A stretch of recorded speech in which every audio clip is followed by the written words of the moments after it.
It's easy to glance at a modern map and see Scotland as this, relatively modest nation tucked into the north of Great Britain. But peel back the layers of its history, and you uncover a depth and complexity that feels truly immense, stretching back thousands of years. It's a surprisingly long and involved story for its present size. Absolutely. Despite its contemporary footprint, Scotland's past is exceptionally rich and intricate, shaped by a fascinating interplay of its unique geography, waves of migration, periods of intense conflict, and vibrant cultural exchanges across vast epochs. And that's precisely what we're plunging into today. We have a fantastic resource here, A Brief History of Scotland, that really charts the course from the earliest known inhabitants all the way through to the political landscape we see today. A broad overview, all right. Yeah, encompassing everything from prehistoric settlements and the arrival of the Romans to the Viking era, the crucial wars of independence, the pivotal union with England, and even the implications of Brexit. Indeed. This source offers a remarkable sweep through Scotland's long and often turbulent journey. It touches on so many key turning points and fundamental societal shifts that have collectively forged the nation as we understand it now. Our mission, as always, is to unpack this rich material for you, our listener, to draw out the most compelling insights and illuminate the connections that might otherwise remain hidden beneath the surface of, well, so much information. Think of this as your shortcut to gaining a solid grasp of Scotland's long and fascinating story. Okay, let's unpack this. And it feels logical to start right at the beginning, with the land itself and the very first people who made it their home. An essential starting point, yeah.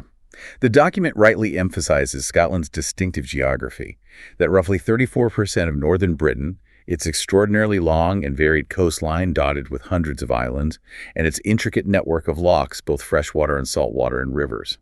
These weren't just passive features of the landscape. They actively dictated how early communities lived, adapted, and ultimately thrived. Exactly.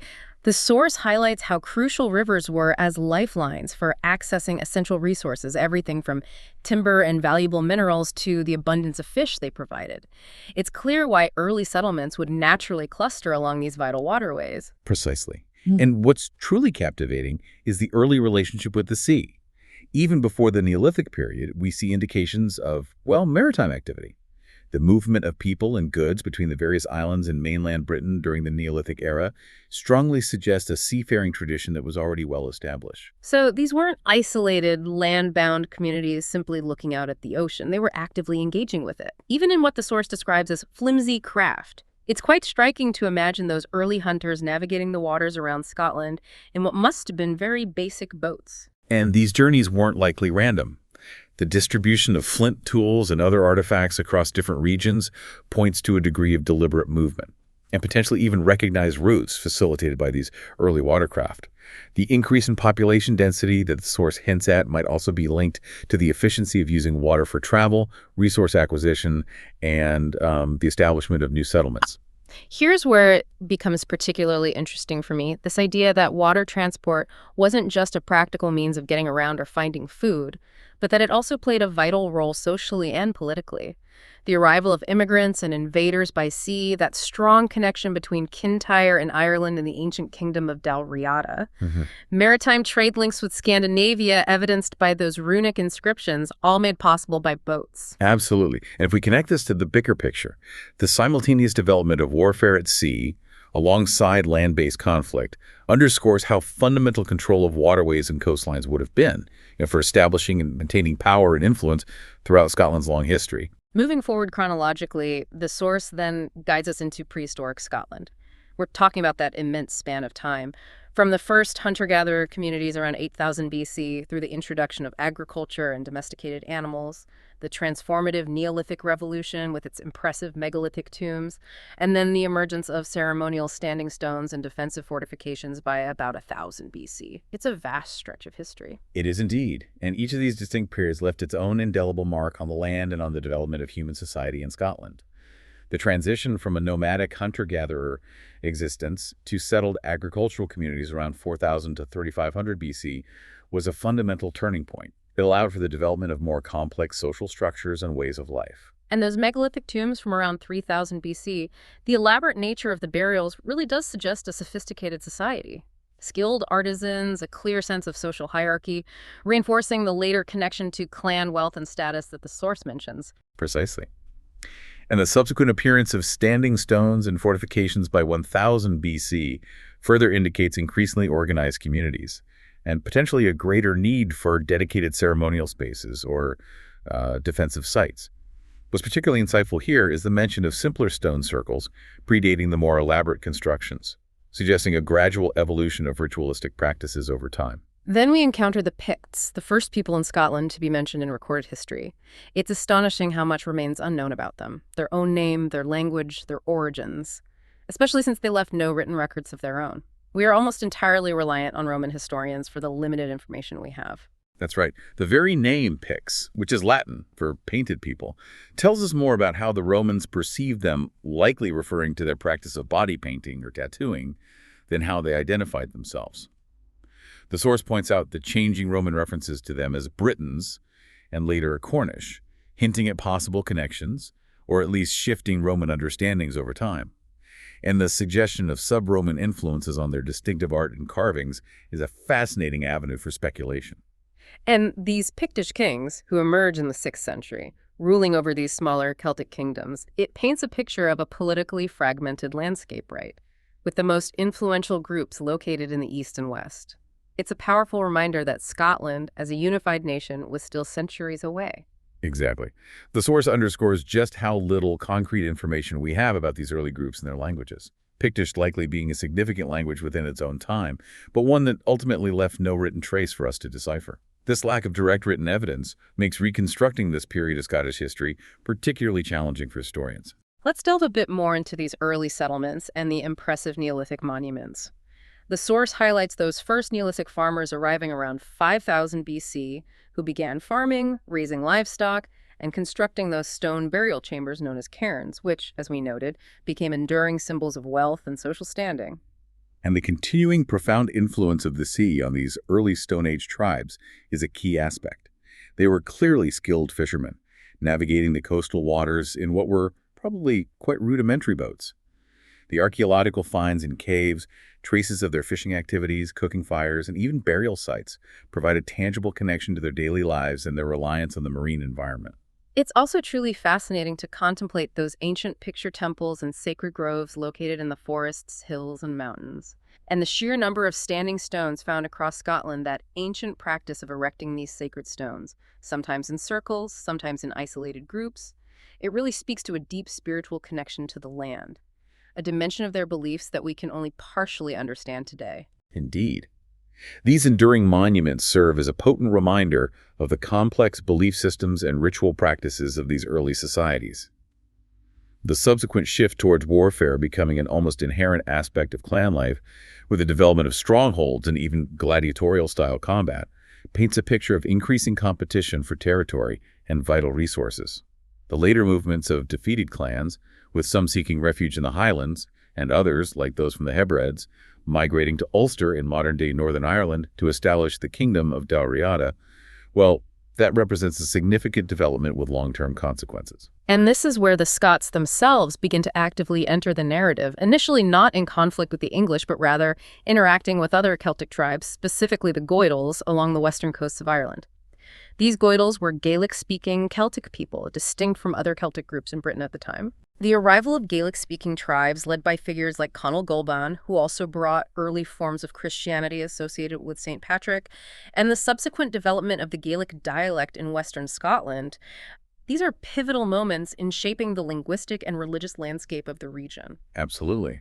And the initial resistance to the Scots' attempted invasion of Pictland, followed by Kenneth MacAlpin's successful southward expansion in 844, effectively breaking into the Pictish heartlands from his base at Dunstaffnage.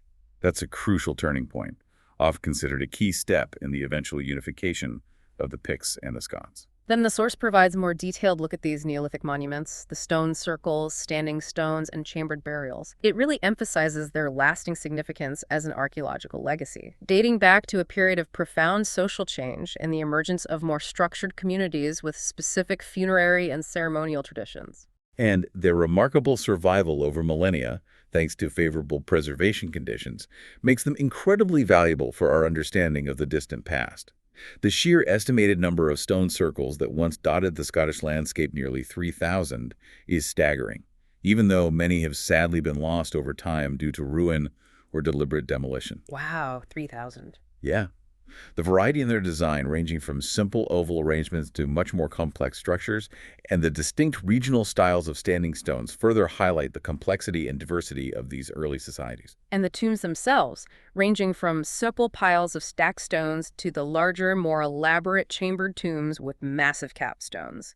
Consistently located away from settlement areas in what appear to be carefully chosen locations, it strongly suggests a deliberate separation between the world of the living and the realm of the dead, and carefully considered burial rituals. The source rightly emphasizes why Scotland holds such a prominent position in academic research in this field: the sheer scale, the remarkable diversity of monument types, and the relatively good preservation.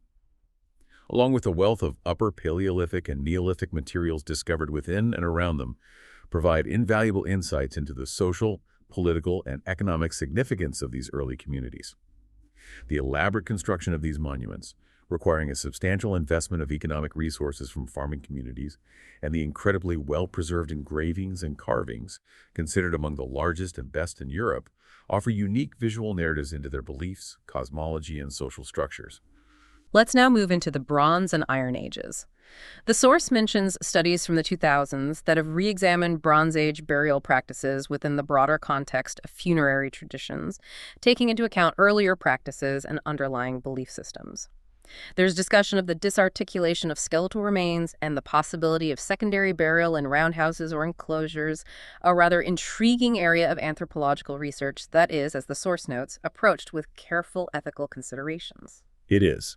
These burial rituals, as the source correctly points out, have profound implications for our understanding of the belief systems and the social context of the people who practice them.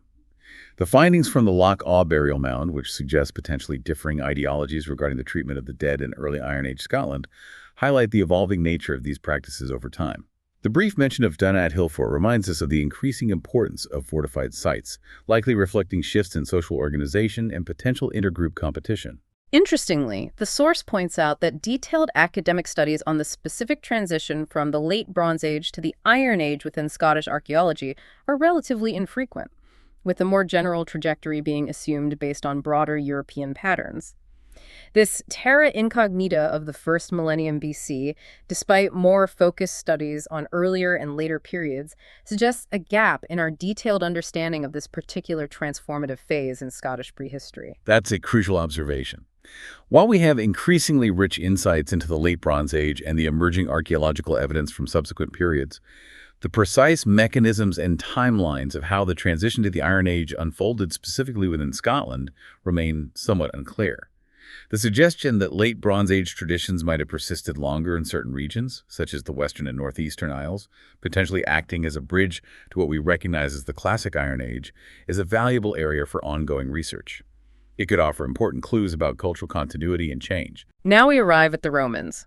Their initial contact in AD 77-84 during Agricola's campaign against the Caledonian Confederacy sounds like a period of intense and violent conflict.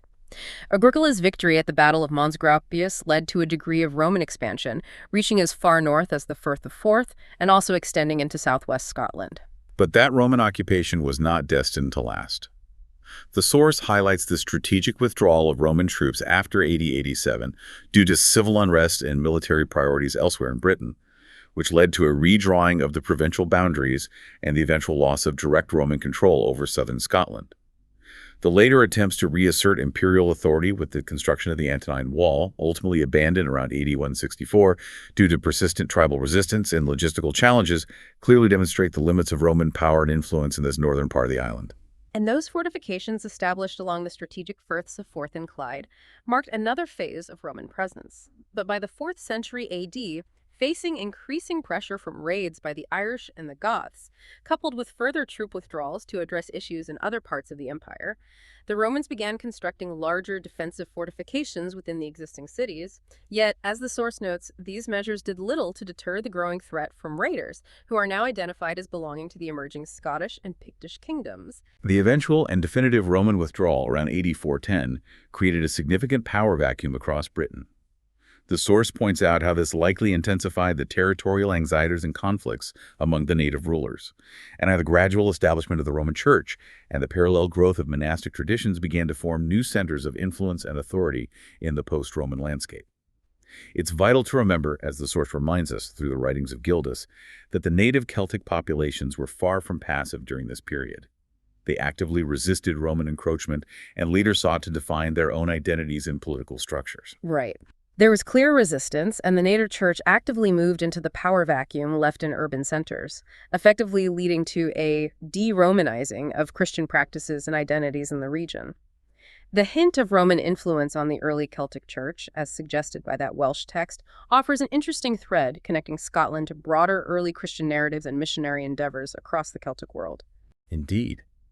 The narrative within that Welsh text about Elizabeth seeking refuge in Britain and the reference to earlier Britons having settled in France highlights these intricate connections and the potential missionary origins of the Welsh church, which would have undoubtedly had interactions and exchanges with the developing Christian communities in what would become Scotland. Digging a little deeper into the specifics of the Roman invasions, the source notes those late 1st century AD military incursions into southern Scotland following their initial conquest of England, with archaeological evidence of significant Roman military sites like the fortress at Inchtaffil.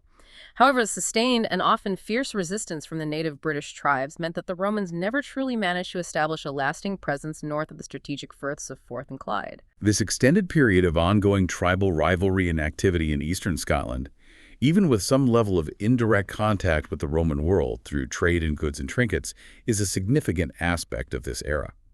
The construction of coastal forts and defensive installations, such as the one at Birkhead, suggests attempts by the native populations to protect their coastlines and potentially control vital maritime resources. Then we see the emergence of more formidable opponents in the 5th century, the conflicts collectively known as the Picts War, which the source suggests represented an amalgamation of various tribal groupings, often identified by their Gaelic-sounding names. This crucial period also witnessed the gradual conversion of the Picts to Christianity, with the establishment of important early monasteries like those at Whithorn and Iona, which played a key role in introducing literacy and new forms of social organization to the region. And that intriguing inscription at Caerlaverock, which mentions a variety of distinct groups encountered by the early Scottish kings, provides a fascinating, albeit fragmented glimpse into the complex political patchwork of the time. With different tribal entities and power structures vying for dominance and influence, the source's attempt to geographically locate these groups based on the inscription is a compelling piece of historical detective work, offering potential clues to the shifting allegiances and territorial boundaries of early Scotland. And we can't forget the iconic Hadrian's Wall. Emperor Hadrian, upon his arrival in Britain in 122 AD, found the majority of the island under Roman control. But those resilient tribes situated north of the Firth of Forth, known to the Romans as the Caledonii, remained a persistent problem, frequently raiding south into Roman territory. His response was the construction of that massive and imposing stone wall stretching across the width of the island, marking the northernmost frontier of the Roman Empire in this region. Hadrian's Wall wasn't simply a physical barrier intended to keep people out. It served as a powerful symbol of Roman imperial authority, and a crucial mechanism for controlling the movement of people, goods, and, crucially, information across the frontier. The inscription mentioned in the source, with its formal references to Emperor Caesar, the deified Trajan, Hadrian Augustus, and the grateful provinces, clearly underscores the Roman perspective on the wall's purpose and its perceived benefits to the empire and its subjects in the south. Moving further in time, the source then examines the impact on local tribes in the 11th century. Scotland at this point is described as a predominantly tribal Celtic area, with various languages descended from a common Gaelic ancestor, with an early form of Welsh spoken south of the border, and Gaelic dominant in the central, northeastern, and western regions. The enduring legacy of Celtic languages is evident in the numerous place names that persist to this day. It's important to remember that this Celtic-speaking area, while bearing the nominal influence of a high king, did not encompass the entirety of what we now know as Scotland. The far north, including Sutherland and Caithness, was Gaelic-speaking, but had been more recently colonized from the south. Additionally, the Orkney and Western Isles were under Norse control, ruled by the independent King of Norway, highlighting the diverse cultural and linguistic influences present at this time. And the tribal structure of Scotland in the 11th century divided into 6 main areas, each ruled by a more regional leaders, akin to high chieftains, with smaller sub-tribal units governed by figures known as taherns or lamans, gives us a clearer picture of the local power dynamics. The existence of 2 smaller, more centralized petty kingdoms in the south, Fife and Strathearn, ruled by more powerful kings, adds another layer to this complex political mosaic. The area situated south of the Clyde and Forth rivers had a distinct constitutional arrangement, governed by a petty king who often aspired to independence, but generally acknowledged a more powerful overlord, often the King of the Britons or Augustus. The significant kingdom of Strathclyde, with its principal center at Dumbarton, was a major power in its own right, frequently competing for influence with the emerging King of Scots. The fact that the people in these southern kingdoms spoke an ancestral form of Welsh further underscores the linguistic diversity of the region. The source also touches on the overall political situation, with the concept of an early elected High King who theoretically held authority over the entirety of Scotland. However, the actual extent of this High King's power likely varied considerably across these different tribal areas and the more established petty kingdoms. That's a crucial point. While the notion of a High King existed, particularly embodied by the King of Alba, their direct authority was often more firmly established in one core territory compared to others, functioning more as chief among equals, or a figurehead with varying degrees of practical control over the remaining regions. The Moray of Moray, for example, is specifically noted as wielding considerable power independently of the High King and even maintained connections with Ulster in Ireland. The source further mentions the area south of the Clyde and Forth as essentially another distinct kingdom, potentially too large and complex for a single ruler to govern effectively. And adjacent to it, the less unified kingdom of Strathclyde, centered in Barton, with its own powerful king and a rich body of legends. The coexistence of Gaelic and Cumbric, an early Brythonic language related to Welsh-speaking areas, is highlighted, and the important clarification that the name Scotia at this point was not derived from any mythical figures but had other origins. And let's not overlook the significance of Celtic land law during this period, with its strong emphasis on common ownership of land by the clan. While a High King might exist, and even hereditary lines of succession might be emerging, the Mormaer office was also elective, not automatically passed down. This system of elected leadership within a tribal framework is a key characteristic of early Scottish society and reflects a different approach to governance compared to the feudal systems developing further south. Now our focus shifts to the Kingdom of Dalriada and the Pictish kingdoms. The source reminds us that the term Scotia, which later became the Latin name for Scotland, originally applied specifically to Gaelic Ireland, and wasn't generally adopted to refer to Scotland until around the 14th century. At the time of Macbeth, in the 11th century, much of Scotland, excluding Strathclyde and Pictland, was inhabited by Celtic peoples speaking various Proto-Celtic languages. Cumbric or Brythonic in the southwest, which was the ancestor of modern Welsh, Gaelic in the central and northern regions, ancestral to Irish and Scots Gaelic, and another branch of Celtic, often termed P-Celtic, possibly a more recent arrival in some areas. By the 11th century, the linguistic landscape had become even more diverse, with the increasing presence of Anglo-Saxon and Norse languages, alongside the various Celtic tongues in different parts of the country. The source emphasizes that Scotland was not yet a unified centralized state, but rather a collection of distinct political entities sharing some unifying characteristics, such as a nominal allegiance to a High King whose actual jurisdiction was limited in scope. The effective territory under the High King's direct control notably excluded the Norse-dominated lands in the far north, including Orkney and the Western Isles, as well as the Isle of Man, which had its own distinct Norse influence. The mainland itself was largely divided into 6 tribal areas, each governed by Mormaers who were theoretically elected to their positions. The lands situated between the Firth of Forth and the River Tweed, which were considered Scots territory at the time of Macbeth's assassination, were either politically vacant or subject to some form of elective succession. Further south, the smaller tiroms or petty kingdoms of Fife and Strathearn possibly had non-tribal origins in their governance. The extensive area south of the Clyde and Forth rivers was governed by its own petty king, who often acknowledged a more powerful overlord. Within the Kingdom of Dalriada, the concepts of clan, kin, and tribe were essentially synonymous, and land was traditionally held in common ownership by the group. The source underscores that Scotland was initially more of a geographical concept, the landmass north of the Solway Forth line, naturally defined by sea barriers before it solidified into a unified political entity. Prior to the Roman incursions in the 1st century AD, this territory was inhabited by tribal, non-literate peoples, including those known to the Romans by the derogatory term Picts, meaning painted ones. The term Picts itself was likely adopted later, as an earlier collective name for the northern tribes may have been Hiberni, a term also commonly used for Gaelic speakers in Ireland and the Isle of Man, suggesting a shared cultural or linguistic heritage. The source suggests that the Picts may have originally been located in the Hebrides and the northwestern mainland of Scotland before migrating southwards, eventually establishing a presence from the River Tyne to the River Tees in what is now northern England. Bede's historical account of the border between the Picts and the Scots is described as somewhat vague, and the evidence for a complete confiscation of Pictish territory by the Scots is considered tenuous by historians.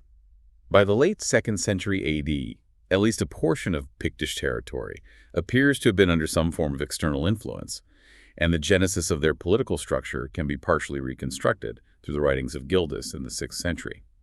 Further socio-political developments south of the Firth of Forth, possibly linked to a significant planned event at a site referred to as Stilhenge, drew together smaller tribal groups and contributed to the establishment of both the distinct Celtic church and the institution of a kingly office, although this early political status remained somewhat fluid and potentially contested. The Pictish kingship experienced a brief resurgence in the 8th century, with support from Norse and Viking elements by some members of the royal family who originated from Munster in Ireland during a period of upheaval. However, this attempt ultimately failed in the Gaelic-speaking regions of Pictland, leading these Norse-supported claimants to move further north and west to the islands, where their influence became more significant and long-lasting. This period of intense interaction and flux, involving both internal political dynamics and external pressures from groups like the Norse and Vikings, was absolutely crucial in shaping the eventual formation and character of the Kingdom of Scotland. That transitions us directly into the formation of Scotland and the Viking Age. The source reminds us that 11th century Scotland was a very different place from what it would later become. Still a predominantly tribal Celtic area, with various Celtic languages being spoken. The nominal influence of a high king existed, but it didn't extend to the far northern territories held by the Norse. In the early 11th century, Scotland was essentially divided into those 6 major tribal areas ruled by their mormaers, a period that the source intriguingly describes as a wonderful society, though the specifics of this characterization aren't elaborated upon. Alongside these were the 2 smaller petty kingdoms in the south, Fife and Strathearn, and the more substantial kingdom of Strathclyde, centered at Dumbarton. The eastern and southern regions of the country were characterized by more extensive agriculture and a higher population density, and significant royal estates existed in the south near Dunfermline and in the northeast in Aberdeenshire. The initial expansion of what would eventually become the unified Kingdom of Scotland was primarily driven by Gaelic society and language, which was spoken, written, and sung across much of the territory. With the notable exception of the Brythonic languages, ancestral to Welsh, spoken in the Howth. However, from the 8th century onwards, the Norse expansion exerted a significant influence, introducing their language, legal systems, and customs, which led to the displacement of Gaelic speakers from many of the islands, the far northeast, and parts of the western coast. This Norse presence was further reinforced by the Scoto-Saxon colonization that occurred in the east of the country. Initial interactions between the Scots and the Norse were often characterized by the Norse desire for land and plunder, leading to numerous expeditions northwards, originating from areas like Lothian and the Merse. It wasn't until after the rather mysterious flight of King Kenneth II to Romania, following a defeat by the Saxons, that the Scots and Norse met in significant military force, resulting in a series of indecisive battles and persistent Norse incursions. The Scottish kingdom under Kenneth II is described as a rather fragile aggregation of various tribal units. The counties with a significant population of Norse settlers became part of the Saxon Vaccines, with Dunbar as its capital. This region later fell outside the direct reach of Scottish legislation for a time. Intriguingly, there were no towns primarily focused on trade or local administration at this point. The Scots in the east of the kingdom even had their own distinct dialect, different from those spoken in the north. Furthermore, there was no separate, unified ecclesiastical organization. Even after the Scottish kings began to adopt Saxon for their official written documents, the traditional court songs continued to be performed in Gaelic. Kenneth MacAlpin's death ushered in a period of over a century, marked by significant internal turmoil and external pressures. Despite an outwardly unbroken line of succession, the underlying realities of the kingdom were changing rapidly with the introduction of new languages, new rulers in some areas, and evolving religious beliefs. The source mentions certain tribes, such as the Fleetweek around 970 AD, and later the Tuta, who retained a collective memory of an earlier shared identity despite these profound changes. Fishing rights, a vital economic activity, were significantly disrupted by Norse devastation in coastal areas. Traditional titles of Saint Kings, the symbolism of the burning bush, and established forms of livery were gradually lost or forgotten. The once confident headland people, or defenders, are said to have lost the confidence of St. Brendan, a significant early Irish monastic figure. Even the traditional homespun plaid was being replaced in some circles by pagan-inspired court rings and clasps. It was a time of buried memories awaiting a new unifying faith or a figure likened to an earthly Noah. Yet, amidst these changes, chroniclers continued their work, recording the deeds and legends of both gods and saints, preserving fragments of the past. The somewhat obscure reference to math-making Stuart, a scion of Lagman, potentially links the later Stuart dynasty to the Fenian Brotherhood, an early Irish monastic tradition, suggesting a complex interplay of Gaelic and Norse influences on lineage claims. The significant Norse invasions in the west and north of Scotland led to widespread chaos and disruption. A figure named Alison, who was a king under the Gauls, or pagans, eventually became king over the Scots, finally achieving Kenneth MacAlpin's long-held ambition of uniting these disparate groups under a single ruler, referred to as Gadel. As part of this consolidation, Kenneth reportedly made all the key Gadel leaders kings, or local administrators, with a system of payment shared with the overall High King, establishing a new, albeit potentially fragile, political order. That naturally leads us to a more specific discussion of Viking raids and settlements. The Viking Age, generally defined as spanning from around 789 AD to the end of the 11th century, saw seafaring Nordic peoples from Denmark, Norway, and Sweden conducting extensive raids across southern Europe, including France, England, Scotland, Ireland, and even the Mediterranean. The first recorded Viking raid on a Christian community, the attack on the monastery at Lindisfarne in 793 AD, sent shockwaves across Europe. These fierce warriors, arriving in their distinctive dragon-sailed longships, often protected by shields along the sides of their vessels, targeted monasteries and undefended coastal settlements. They were known for killing monks, looting valuable goods, and quickly disappearing back to sea. The clergy of the time often cursed these invaders, and the brutality of the raids alerted the wider Christian world to this new and terrifying threat. The shallow draft of the Viking longships, while ideal for swift coastal raids, meant they couldn't easily navigate very shallow, sandy areas. For many communities in Ireland and Wales, there simply wasn't enough time to effectively escape an attack once the longships were sighted. The sheer unpredictability and violence of these early Viking raids caused widespread fear and trembling throughout the Christian world. The variety of ship designs used by the Vikings was a key factor in their success. While the longships, propelled by oars and capable of impressive speeds of around 40 miles per hour, were perfect for coastal raids, they also utilized other types of vessels that allowed them to explore inland rivers.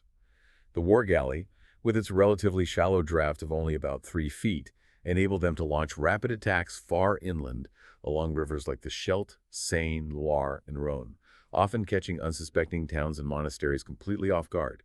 They expertly relied on tides to assist their navigation, struck quickly, and often established fortified strongholds to consolidate their gains. Their speed of movement was truly remarkable, wouldn't be rivaled until the development of later, more advanced galleons. The Vikings caused widespread devastation in northern France, eventually establishing the Duchy of Normandy, a significant and long-lasting settlement, with the agreement of King Charles the Simple. These settlements provided them with strategic advantages and allowed them to coordinate raids more effectively, sometimes even in response to complaints from local rulers who were in conflict with the Frankish kings. A notable defense act in 866 AD required farmers in certain regions to cede unclaimed lands, suggesting a significant and growing Viking presence. It's estimated that these Viking forces may have numbered as many as 120,000 warriors at their peak in this region. The process of Viking interaction and settlement in Scotland began around this time, but was far from a straightforward or fully conclusive affair, and its complexities were likely incomprehensible to many at the time. A brief 12th century Latin historical entry, which notably omits many specific Scottish references and includes Gaelic words, should be interpreted with caution as it attempts to document this period. The northward expansion of Viking influence led to the emergence of various petty kingdoms, whose precise identities and boundaries remain somewhat uncertain. To outside observers, the land might have seemed like an unpolished rock, inhabited by people largely unknown to wider European history. Historical notices from this era record instances of Viking settlements and places of worship, although these records are often incomplete and fragmented. Attempts to write a comprehensive history of this period were hampered by the scarcity of reliable source material, often relying on brief Latin chronicles and a mixture of French and Scots linguistic elements in an attempt to mimic classical historical styles. These early writings can be viewed as historical monuments themselves, revealing a somewhat clumsy but earnest effort to weave imported patterns of historical narrative onto the local context. There seems to have been a prevailing emphasis in some contemporary accounts on the country's perceived hostility toward science and formal education during this turbulent period. The landscape left behind by earlier exiles, perhaps referring to indigenous populations displaced by migrations or conflicts, didn't ultimately shield the region from external scrutiny or the eventual influx of new learning. The tales that were told in simple prose eventually became the rich folklore of Scotland. Both exaggerated praises and harsh criticisms of Scotland appear in these early records. Its cultural strings, perhaps referring to established traditions or artistic expressions, seem to have gone largely unused for centuries, faltering even in a gentle breeze of change. The restoration of peers and barons and the elevation of lords in the Isles might have led to new forms of rivalry and conflict. It suggested that all vases trembled on the verge of collapse or significant transformation. Moving into the Middle Ages, 11th century Scotland is often described as a land undiscovered in a broader European sense, or at least not yet a unified and well-documented entity. It was largely a tribal Celtic area, with Gaelic spoken in the northeast and west. While accustomed to some degree of outside influence, it remained relatively remote from the major political and cultural centers of Europe, including the legacy of the Roman Empire. For centuries, various Celtic tribes had maintained linguistic and social structures that bore similarities to pre-Anglo-Saxon Britain. Intriguingly, the language spoken in Strathspey in the northeast was distinct from that of Strathclyde in the southwest. The source finds it curious that Scotia had not yet been widely adopted as the name for the entire country, despite the earlier circulation of the names Scotia and Brutus in some historical narratives. 11th century Scotland was essentially a hybrid of two significant Celtic kingdoms, with Old Dundon, likely referring to the area around the later Edinburgh, holding greater importance, and the Norse kingdoms that dominated the far north, including Caithness, Sutherland, Orkney, and the Northern Hebrides. This mix of Celtic and Norse influence added significant tribal complexity and fueled various power struggles across the region. Tracing the legal framework of land tenure in 11th century Scotland is challenging due to the limited surviving documentation. However, early Scottish law appears to have been a developed, coordinated, ordered, and respected system, rooted in Celtic traditions and distinct from the communal feudalism that was taking hold further south. Clans, lands, and even official positions were often held in common by healers, stewards, and kings, suggesting a societal structure where many individuals had a recognized role and voice in communal affairs. While clan chieftains wielded largely consistent authority within their own kin groups, the theoretical shape and extent of their territories were ultimately determined by the mormainers and kings. These high-ranking leaders were chosen from competing candidates within each clan, highlighting the significance of election mechanisms in the political landscape. In earlier times, more than two distinct clans had the potential to contribute candidates for the kingship, as seen with the MacAlpin dynasty. However, by the early 11th century, the position of mormaer had become more influential, with mormaers, acting alone or in concert, often ascending to the throne, while the election process for mormaers themselves was of a somewhat inferior status, or less clearly defined in historical records. This brings us to the Scottish Crown and the pivotal Wars of Independence.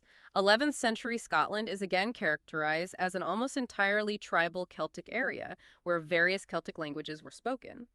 The nominal influence of a high king, centered north of the Forth and Clyde rivers, did not extend to the far northern and western territories held by the Norse, who maintained their own distinct Scandinavian languages and cultural practices. The areas under Norse control are effectively highlighted as a separate sphere of influence during this period. In the early 11th century, Scotland was divided into 6 primary tribal regions, each governed by a mormar: Atholl, Fortrio, Moray, Buchan, Angus, and Fife. Additionally, there were 2 smaller, more established petty kingdoms in the south, Fife and Strathearn. The kingdom of Strathclyde, with its capital at Dumbarton on the River Clyde, was also a significant Celtic power, perhaps sharing some similarities in its structure with the later Scottish kingdom centered at Edinburgh and the Jutes of Fife who served within its administration. The populations of these southern kingdoms, including Strathclyde, spoke languages that were ancestral to modern Welsh. The source reiterates that Scotia, a Latin term originally used by the Romans to refer to Ireland, was not derived from any mythical figure in the Scottish context. A highly developed system of Celtic law, which predated its formal written codification, existed, with the king initially considered the possessor of all tribal lands, held in common by the clan and overseen by the mormaer as its head, a role somewhat analogous to a continental count. The king or high king was traditionally elected from any tribal chief of full kinship standing, following consultation with the mormaers, who also acted as his council. The office of mormaer itself was not hereditary. Interestingly, there was no formal penalty or restriction on combining multiple mormaerships under a single individual. Following the death of King Alexander III in 1286, the Scottish Parliament made the significant decision to elect a regency council of 6 lowland earls, notably excluding 3 of the main heired Scottish Highland leaders: Robert Bruce, John Balliol, and William of Bute. The policies pursued by this regency council ran counter to the intentions conveyed by royal messengers. With the subsequent death of Queen Margaret, the Maid of Norway, several lowland nobles formed alliances with the English crown, while former enemies of the powerful Brandon family also sought support from Edward I of England. The Scottish Parliament, in 1287, granted formal crown rights upon the act of royal accession. Robert Bruce himself, in 1288, swore an oath of fealty to Edward I, recognizing him as Lord Paramount of Scotland, reaffirming a land grant that predated 1200 and making further concessions. The presence of numerous Englishmen holding land and benefices in northern England created a situation that prejudiced the effective stewardship of the Scottish marches, the border regions. The death of Alexander III triggered a period of dynastic disputes, internal civil strife, and later intervention by Oliver Cromwell in the mid-17th century. Edward I of England used the alleged misrule of the Bruce family as a pretext for assuming direct administration of Scotland. This ultimately led to the outbreak of the First War of Scottish Independence. During this turbulent time, Alexander of Scotland, seemingly independently, sought his own peace arrangements. He accompanied a Scottish baron to collect a dowry, intending to marry an heiress from the line of David I of Scotland, a situation that reportedly amused the English court. Edward I, however, sent his own council to Scotland with specific objectives, and despite the somewhat ambiguous nature of existing charters, the English king's indirect authority over the appointment of regents appeared clear. Several claimants to the Scottish throne emerged, including Bruce, Balliol, and Macnaghten. The Scottish Parliament's vote on the succession was formally sent to England for Edward's consideration. Edward then appointed William Wallace, initially perceived as a patriot but potentially intended as an English pawn, as a prince within Scotland. All these developments were closely followed in Scotland. Edward notably refrained from publicly stating whether a new king would be crowned or if the regent's function was strictly limited to an interim role, pending a potential election should Hugh de Bruce, a different individual from Robert Bruce, die. Then comes the era of Robert the Bruce and the Renaissance. Robert the Bruce, sometimes referred to as Robert Bruce the Bruce or Bruce, reigned as King of Scots from 1306 to his death in 1329. Born in 1274, he was a descendant of an Anglo-Norman family that had settled in Scotland during the reign of David I. His father had formed an alliance with Margaret, the Maid of Norway, whose untimely death in 1290 sparked a significant crisis over the Scottish crown. Robert's grandfather, on his mother's side, was an early favorite to succeed Alexander III. While Robert's own claim to the throne was arguably not the strongest, it was strategically reserved, possibly with tacit assurances from Edward I of England that he would support Robert in eventually establishing his own kingship. Born in 1274, Robert lived through the death of Alexander III in 1286, when Alexander's only surviving child, Margaret, became the young Queen of Scotland, a development that immediately made her a focal point in the complex Anglo-Scottish border disputes. Robert Bruce was fifth in the line of succession to the Scottish throne at this point. By 1291, Robert was actively positioning himself to become king, even participating in the symbolic act of sitting on the Stone of Scone, a powerful emblem of Scottish sovereignty. Quarrels and conflicts with England inevitably followed his eventual coronation. Both Robert the Elder, his father, and Robert the Younger, himself, actively undermined the reputation of William Wallace's rebellion against English rule, with the younger Robert formally enjoined to do so in 1298. The subsequent events were deeply tragic for Robert. He was forced to flee Scotland, endure a period of exile, face relentless persecution, and even suffered imprisonment, torture, and eventual excommunication by the church. Interestingly, John Comyn, a rival claimant to the throne, had a different strategic approach to dealing with Robert, leading to an initial period of peace between the two Roberts, father and son, after 25 years of intermittent conflict and rivalry. Robert the Bruce's ultimately successful campaign against both English forces and their Scottish allies can be attributed to several key factors. His growing maturity and skill as a ruler, which allowed him to cultivate crucial allegiances and project an image of piety that resonated with many. The competence of his Scottish generals and their adeptness in both warfare and political strategy, which bolstered his reputation as a legitimate king. And the fact that England, facing its own limitations in terms of available armies and effective financial management, could be significantly strained by a prolonged conflict on its northern border. During the harsh winter of 1314-1315, Robert successfully dealt with his former allies who now turned against him, allowing him to consolidate his power and move north to further secure his control over Scotland. The intellectual and artistic movement of the Renaissance, with its passionate rediscovery of classical antiquity through archaeological finds and the influx of Greek manuscripts from Constantinople, profoundly enriched Scotland's cultural landscape. This intellectual ferment transformed literature, art, architecture, the understanding of natural systems, the design of castle defenses, and even methods of land assessment for economic purposes. The Renaissance brought a new spirit of enlightenment to Calvinist Scotland, and the subsequent Union of Crowns in 1603 ushered Scotland into a broader European context, facilitating new trade routes, political alliances, and the importation of innovative ideas. These new external pressures gradually displaced the older medieval clan conflicts, propelling Scotland into a more modern age. A new, more security-conscious elite centered around St. Andrews deliberately distanced itself from the perceived instability of Mary, Queen of Scots' court. Impressive fortress mansions began to be constructed by the gentry south of Edinburgh, often situated on prominent volcanic crags or hills, with fortifications perhaps inspired by idealized reconstructions of Eden. Simultaneously, simpler estates were increasingly being purchased by wealthy merchants.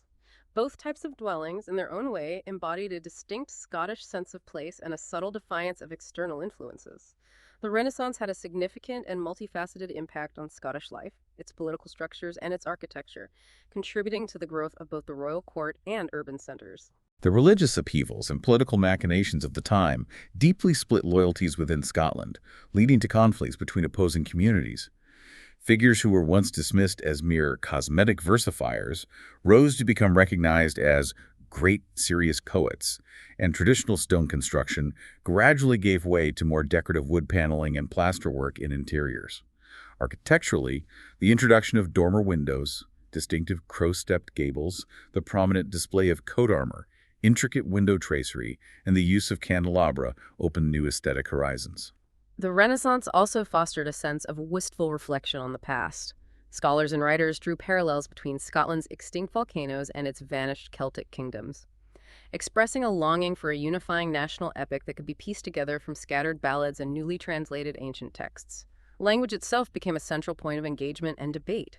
Archibald Campbell actively defended the use of the vernacular Anglo-Scottish language associated with the School of Poets, while John Carswell's efforts to create liturgical texts in Gaelic were generally considered to fall short of their intended impact. The source notes that for a period of roughly 2 centuries, some of the greatest English, Anglo-Scottish, Catholic, and Protestant literary figures surreptitiously wrote about and interpreted Scottish history, often through allegorical or veiled narratives. Grand, semi-Gothic estates like Ruthven Castle, alongside splendid new residences featuring ruins evocative of Arthur's Seat, began to appear in the landscape.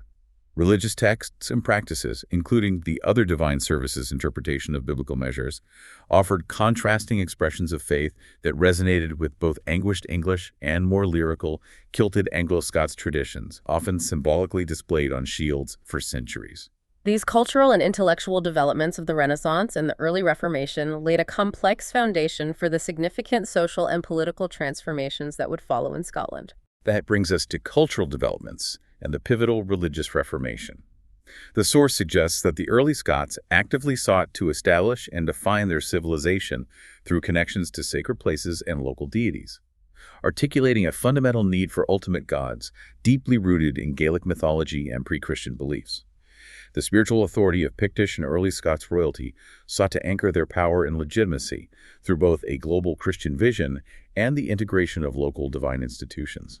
The concept of divine revelation played a crucial role in the selection of new saints and gods, often mediated by powerful local priests acting as celibate intermediaries. For the Scots who had settled in Munster in Ireland and the various islands, establishing a sense of divine anchoring in territories that were not originally their own became a particularly salient issue. Both Pictish and early Scots kings were involved in similar projects of divine anchoring, aimed at maintaining their territorial claims and consolidating their authority during a period of Gaelicizing cultural expansion. As territorial appropriations became more significant, the associated religious burdens and responsibilities were often shared among different groups.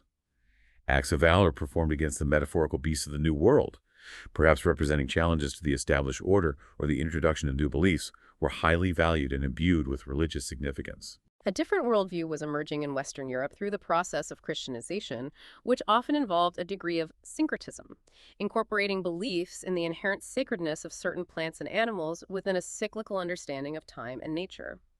Along the River Clyde, a crucial geographical and cultural border, acts of bravery, ancestral traditions, and sacred places converged to form the basis of a new religious hierarchy.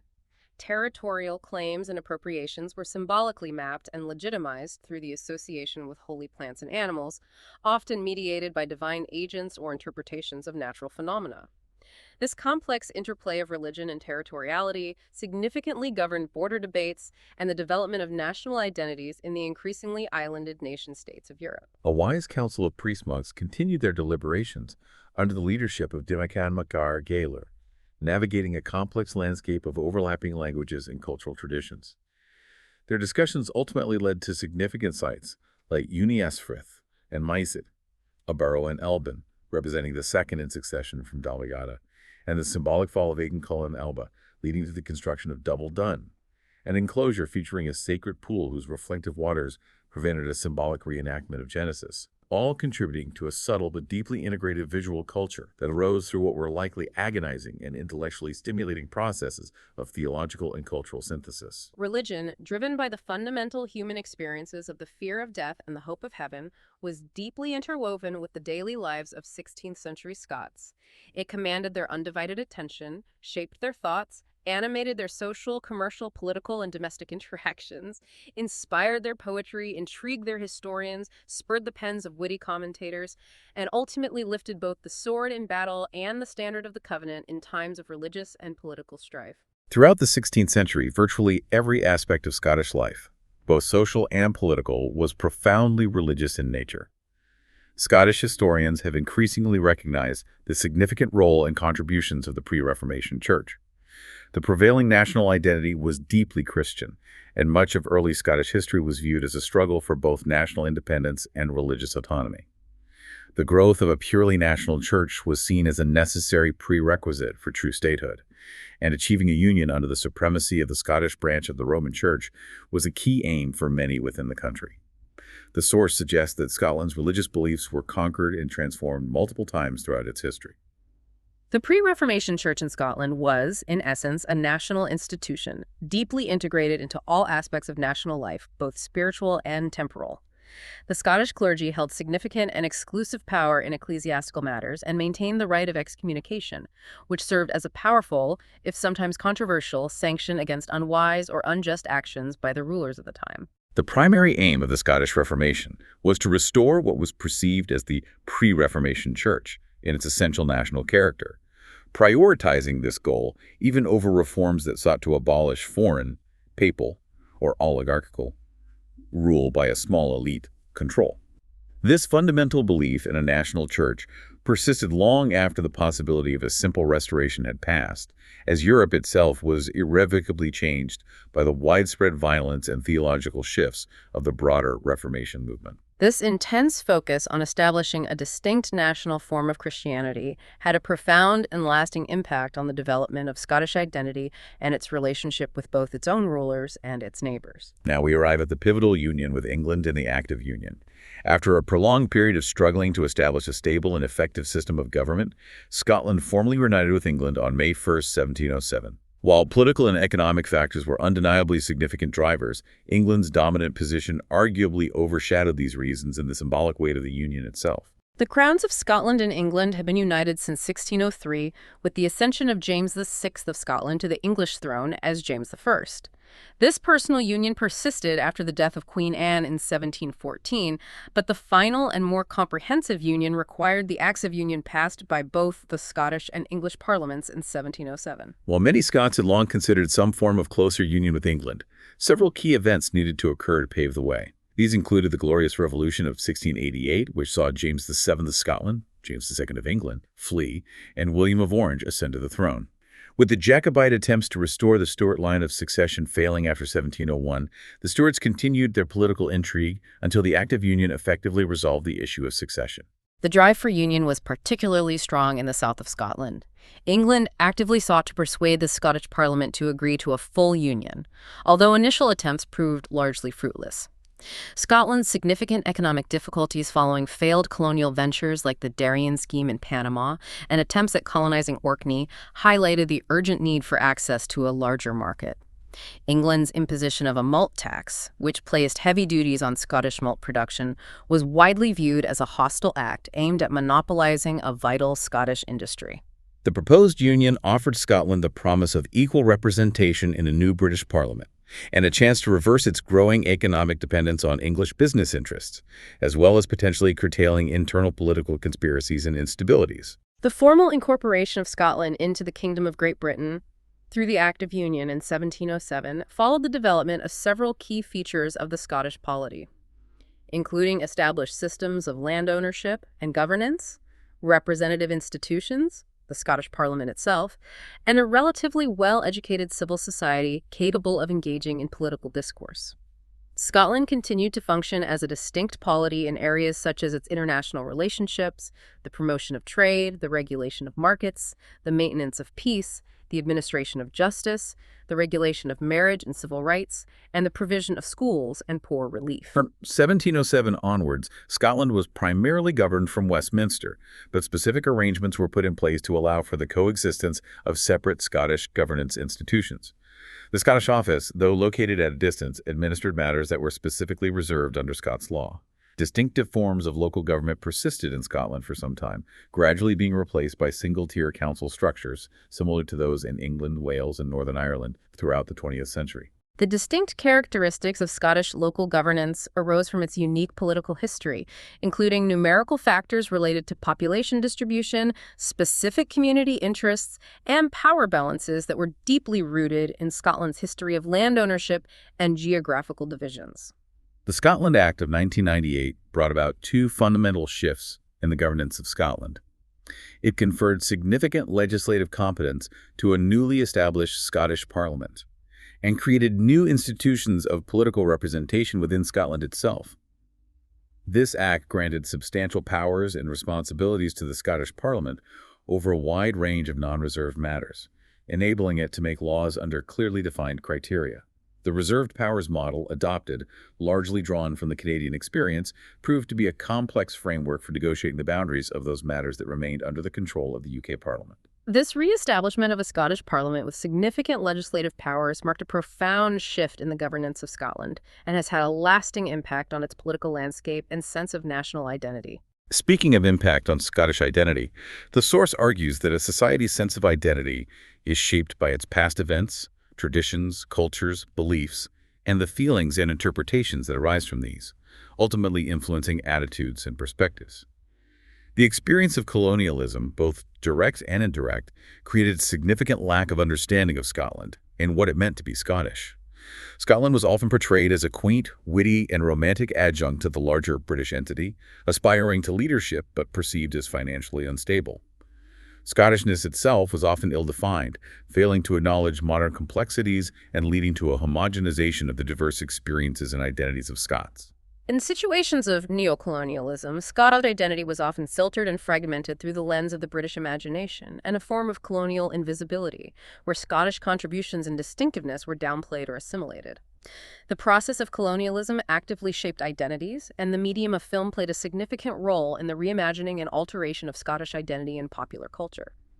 The source quotes a historian who observed that in the early 20th century, Scottish identity was largely submerged within a broader British identity. often reduced to stereotypical images of quaintness, tartan patterns, whiskey-drinking Scotsmen in kilts, while ignoring the contemporary social, economic, political, and cultural realities of the nation. Colonial situations often rely heavily on imaginative representations, which was key to the success of the British film industry. Romanticized portrayals of Scotland, its people, and its culture became ingrained codes and conventions that underpinned the surviving film industry, with traces of these representations even appearing in early Scottish-produced films. This romanticized stereotype had a significant double effect. On one hand, it contributed to a waning of Scottish pride in the British Empire, as the romanticized past presented in films seemed increasingly disconnected from the realities of imperial power. Simultaneously, these films reminded Scots of their distinct historical past, potentially leading to a sense of distancing from a purely British identity. Paradoxically, however, this focus on a romanticized past often highlighted Scots' own relative ignorance of their more nuanced and complex history.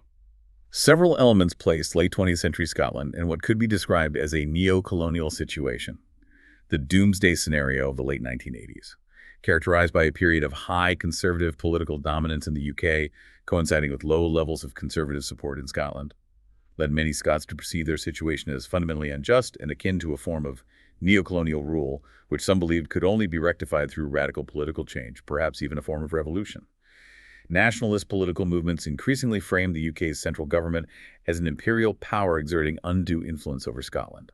In 1995, the Scottish National Party, SNP, strategically utilized filmic representations that depicted ancient Scots struggling under English imperial occupation to promote the idea of a historically unjustified neo-colonial relationship between Scotland and the rest of the UK. This use of popular culture effectively revived popular nationalism in Scotland, and mainstream politicians increasingly felt the need to address and unify the Scottish populace by acting on the messages conveyed by these films, with nationalists particularly embracing this shift in narrative. The SNP had been steadily gaining political viability since the 1970s. However, despite their growing efforts, Scotland's first referendum on devolution in 1979 ultimately failed to secure the necessary level of support for the establishment of a Scottish parliament. These cultural and political dynamics surrounding Scottish identity have continued to evolve and play a significant role in the ongoing debates about Scotland's place within the United Kingdom and its future constitutional status. Let's now examine the Industrial Revolution. The source credits a relatively small number of influential lowland landowners, often referred to as partitioners, as key agents in driving significant agrarian improvements. These changes fundamentally transformed Scotland from a relatively poor and peripheral region into a leading industrial power. The sheer scale of this reform, particularly in the lowlands, is well documented in contemporary sources like the statistical accounts, which reveal dramatic shifts in agricultural practices and land management. However, it's important to note that at the beginning of the 19th century, much of Scotland, particularly in the Highlands, continued to operate under older systems of land tenure, traditional village structures, and long-established agricultural practices. Beyond a modest decline in certain feudal prerogatives and some marginal changes in farming techniques, many areas experienced relatively little fundamental change during this initial period. By the mid-19th century, however, Scotland had undergone a dramatic transformation. Near-universal free and permanent tenancies had become the norm, farms had generally increased in size, modernized agricultural practices were widely adopted. The efficiency of animal husbandry had significantly improved, and the traditional villages and townships had been radically altered to accommodate these new agricultural and social realities. The rapid urbanization and industrialization that characterized 19th century Scotland necessitated a profound shift in agricultural practices to ensure a reliable supply of food and raw materials for the burgeoning manufacturing centers. This period also saw the consolidation and establishment of significant landed interests, largely due to the success of agrarian improvements spearheaded by those powerful lowland partitioners. The renovated Scottish Parliament, which had undergone a partial process of democratization before its dissolution, actively played a role in restructuring both Highland and Lowland estates, a process that was largely successful in its aims. By the time of its dissolution, only a few individuals, primarily located in the Highlands, retained vast land holdings, and even fewer held significant political influence within the British Parliament, which was now dominated by landowners from the more economically dynamic lowlands. This period of agricultural and industrial transformation laid the groundwork for modern Scotland's economic and social structures. Moving on to economic changes and urbanization. The decade between 1971 and 1981 witnessed significant economic shifts in Scotland. Statistical comparisons revealed an improvement in Scotland's relative economic position compared to the rest of the United Kingdom. This improvement raised important questions about the underlying structural changes in Scotland's economic activity during this review period, especially given other dramatic societal changes that were occurring simultaneously. Academic studies of this era focused on Scotland's response to economic shocks, the lasting effect of these changes, and the policy responses implemented by the government. The decade preceding 1971 had also been a period of major economic transitions in Scotland. This included a rapid decline in the growth of manufacturing employment, a slowing rate of growth in retail firms, and a notable contraction in the construction sector. The subsequent significant changes in Scotland's employment landscape across various economic activities during the 1970s, particularly the impact of the North Sea oil boom, which began in 1971 and created numerous jobs in new and evolving socioeconomic classifications, represent a key feature of this period. The ongoing changes in Scotland's economy in the present decade have been accompanied by various defense measures implemented in sectors such as fisheries, agriculture, and building.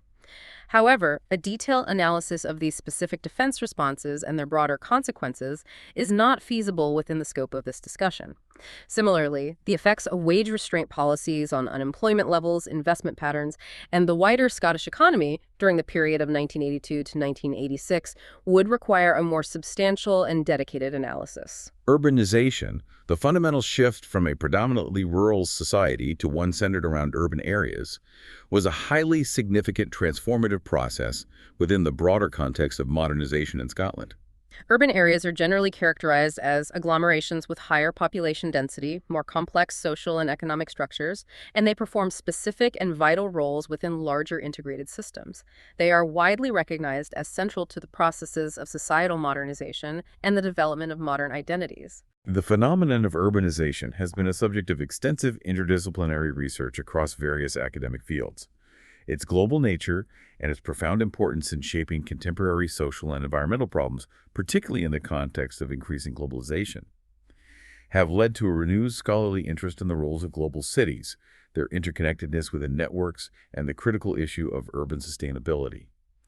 There's also a growing recognition that the urban paradigm extends beyond the largest metropolises to encompass the dynamics of smaller cities and even megacities. Towns and cities have always held particular importance for Scotland's development. Even historically, Scotland's population was more urbanized than most of Europe, with cities holding a dominant economic position.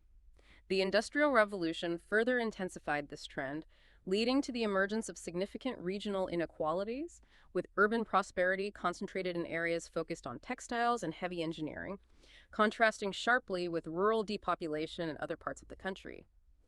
The process of urbanization in Scotland can be analyzed through a historical perspective of population change across different categories of urban settlements. A comparison of major industrial and urban centers like Glasgow, Edinburgh, and Dundee against the trends of rural exodus, with the notable exception of the urbanizing enclave along the eastern central coast, and population losses in other urban centers provides valuable insights into Scotland's socioeconomic transformation. Let's now consider social impacts and 20th century Scotland. The source emphasizes that Scotland possesses a rich and multifaceted history that reflects both its own internal evolution and the impact of wider global forces. Throughout history, Scotland has been a focus of both concern and admiration for observers from elsewhere, ranging from Norse chroniclers and Jacobite sympathizers to modern think tanks and policymakers. Even today, Scotland continues to grapple with fundamental questions about its identity and its place in the world. There's a somewhat cynical yet perhaps insightful observation attributed to Scotland. It produces far better books than people, unquote. However, the ample literary evidence from Scotland strongly contradicts this, with the Ossian literary sensation sweeping across Europe and even rivaling the popularity of figures like Shakespeare and Homer in its time. The works of Robert Burns remain a fundamental fixture of both Scottish and international culture, and the contributions of authors like Sir Walter Scott and Robert Louis Stevenson are widely recognized as exceptional in their literary merit and influence. The source also notes that James O'Brien, of Irish descent but associated with certain literary circles, has been fictitiously given a rather dubious priority for introducing the concept of demon drink into popular culture, while Robert Louis Stevenson is sometimes incorrectly credited with bringing it to America. Interestingly, Scottish comedians and comic writers are generally characterized as possessing a tart and biting wit, often with a keen eye for the ridiculous and a mercilessly observant outlook on human nature. Following the political realignments after 1885, Unionist, Conservative, and Liberal Unionist members of Parliament began to steadily replace Liberal MPs in Scotland, with their majority increasing until the outbreak of World War I, largely due to the gradual decay of the traditional Liberal political platform. However, many of the same voters who had previously supported Unionists later shifted their allegiance to the Labour Party, which eventually became the dominant political force in Scotland at Westminster. By 1935, Labour's parliamentary majority in Scotland was greater than any single party had achieved before. Throughout the 1930s, a vigorous and professional Labour opposition emerged within Scottish politics. Arguments for Home Rule, including the establishment of a separate executive for Scotland, with specific responsibilities for areas like education and health reform, became an increasingly prominent part of the Scottish political landscape. Under the coalition national government formed in 1931, the decline of the old Liberal political model continued. However, within Scotland, there remains significant bitterness among Unionists regarding issues such as war reparations and the policies related to the gold standard, as well as a sense that crucial aspects of social defense had been reversed. Ironically, Scottish cities like Edinburgh and Glasgow began to elect Labour representatives in significant numbers, driven by local debates surrounding land issues and other concerns, despite the Labour Party's relative political impotence at a national level during some of this period. The Scottish National Party, SNP, in its earlier iterations, often settled for the limited ambition of having just one or two members of Parliament who could potentially gain some prominence within the House of Commons at Westminster.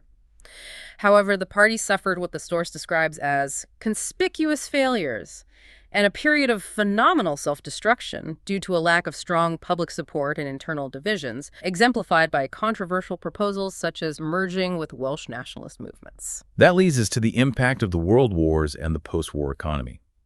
The early 20th century witnessed a dramatic shift in Britain's role on the world stage, a change partly attributable to the successes of the vast British Empire, but largely not due to deliberate British policy initiatives. Until the 20th century, Great Britain had maintained a dominant position as a global maritime power, effectively enjoying supremacy on the seas everywhere from 1588 to 1942. However, the rapid rise of American maritime power after 1898 posed a significant threat to British naval dominance, particularly in the face of the growing German Navy. Both the First and Second World Wars were ultimately determined by the action and strategic decisions of other major global powers more than by Britain's direct control. Scotland's involvement in both world wars was primarily as an integral part of the British Empire and later the United Kingdom. Consequently, Scottish regiments participated in all major conflicts alongside their English, Welsh, and Irish counterparts. The Boer War is noted as the first major war caused wholly by British imperial expansion, in which Scots did not play a notably autonomous or distinct role. The significant participation of Scots in both World War I and World War II did not solely stem from some inherent ancient combativeness, but rather had deep political origins rooted in Scotland's relationship with the British state and the broader imperial context. During these periods, Glasgow successfully acquired new industries and accumulated significant wealth due to wartime production, while Edinburgh struggled to maintain its social and political prominence in comparison. Interestingly, cities like Edinburgh, Aberdeen, Perth, and Stirling actively supported the Unionist political parties, largely due to prevailing rural conservatism, often ignoring the rapid industrial growth and changing social dynamics of Glasgow. The mid-20th century marked a period of profound political, social, and economic transformation in Scotland. The Labour Party's landslide victory in 1945 led to the introduction of the comprehensive welfare state through landmark legislation like the Social Security Act. The pre-war political parties had largely failed to adequately address the radical shifts in Scottish political passions. Unlike the English Labour movement, which primarily focused on social interests, the Scottish Labour Party actively invited trade unions, anti-imperialist groups, and even nationalists into its broad coalition, demonstrating a greater willingness to accommodate diverse political viewpoints, even those that might have previously advocated for Scottish independence. However, Labour was often outmaneuvered on the crucial constitutional issue of Home Rule, and consequently lost some of its traditional working-class loyalty to nationalist alternatives. Just as guilds had historically transformed into powerful trade unions and industrial associations, so too did the labor movement evolve. The 1945 general election resulted in a massive labor victory, leading to the party's reinvention as a highly nationalized and centralized organization with initially strong protectionist and progressive policy stances. Both the Conservative and Liberal parties attacked Labour for what they perceived as anti-Labour alliances. However, Labour's hold on power proved relatively short-lived, as they quickly lost the general election of 1951. Many of Scotland's long-established industries began to languish throughout the 1950s and 1960s as its manufacturing base struggled to adapt to global economic changes. By the 1970s, many of these traditional industries had become largely obsolete, leading to a dramatic rise in unemployment and business bankruptcies during that decade. The Labour government of 1974, led by Harold Wilson, attempted to stem this economic decline through measures like import protection and government subsidization of struggling industries. However, many businessmen increasingly desired greater economic freedoms and less government intervention. The 1979 general election saw the rise of a Scottish Conservative-led administration under Margaret Thatcher, which fundamentally questioned the sustainability and effectiveness of the post-war welfare state consensus. This period of significant economic and social upheaval laid the groundwork for many of the political debates and challenges that Scotland would continue to face in the late 20th and early 21st centuries. That brings us to the topic of cultural renaissance and devolution.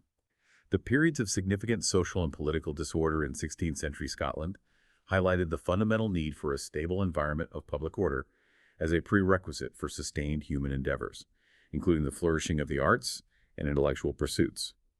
Consequently, relatively few significant literary works, philosophical essays, or scientific reflections are widely known to have originated from this particularly turbulent time in Scottish history. Cultural life at the Scottish court experienced prolonged periods of decline due to a combination of internal power struggles and external threats. Prior to the reign of King James VI, specifically the period before 1579 to 1590, much of Scotland's earlier cultural output remained relatively inaccessible or poorly documented. Many high culture productions from earlier periods were likely lost due to not being printed or widely circulated. King James VI, in his pursuit of religious and political stability, often confided in men known for their polemical writings and forceful preaching in the name of the Reformation. Some argue that this focus potentially stifled the development of other forms of artistic and intellectual expression. The long-standing Auld Alliance between Scotland and France, while intended as a strategic partnership against England, arguably exposed the Scottish court to what some contemporary commentators viewed as pernicious influences without sufficient internal resistance. Furthermore, the cultural aspirations of the era were sometimes undermined by tragic events, such as child mortality due to diseases, negligence by governesses and royal households, and even calculated misfortunes orchestrated against what was envisioned as a new Scotland of France, a culturally vibrant and politically influential nation. Despite these challenges, the reign of King James VI did allow Scotland to achieve a certain level of standing within European cultural life, facilitated by the constant circulation of artistic works, creative individuals, and intellectual ideas across the continent. However, with the subsequent decline in economic prosperity and political influence, glory, the collective memories of this brief cultural flourishing gradually faded. By around 1610, the kingdom was often judged by its contemporaries as being poor of false, vile of too evident, suggesting a decline in both material wealth and moral standing in the eyes of some. Consequently, only the relatively short period between 1579 and 1590 left behind a significant body of identifiable and datable cultural productions. Scotland arguably lost the driving force of its high culture during this period, and it was never fully replaced in the same way. Despite this, forms of poetry and music did persist within aristocratic manors and places of learning, as evidenced by surviving manuscript collections. The once powerful Scottish nobility faced a period of crisis, with some forced into exile in countries like France and Italy. The official royal poet was even dethroned in 1584, further symbolizing a shift in cultural priorities and patronage. Scotland during the 1980s was a deeply fractured political landscape, with the Labour Party holding a dominant position in terms of electoral support. The social policies implemented by the Conservative government in London were often perceived as being at odds with the prevailing social values and needs of the Scottish population, leading to widespread alienation. While Labour consistently gained votes and maintained its dominance in Scotland, this level of support proved to be ultimately unsustainable in the long term. A significant shift occurred in 1997 with the election of Tony Blair's Labour government in the UK. Blair adopted a more centrist political platform that lessened Labour's traditional reliance on its core working-class base and launched a positive and forward-looking campaign in favour of establishing a Scottish Parliament through a process of devolution. This strategic approach proved highly effective, as both the devolution referendum and the subsequent elections to the new Scottish Parliament in May of 1999 yielded positive results for the Labour Party and the cause of devolution.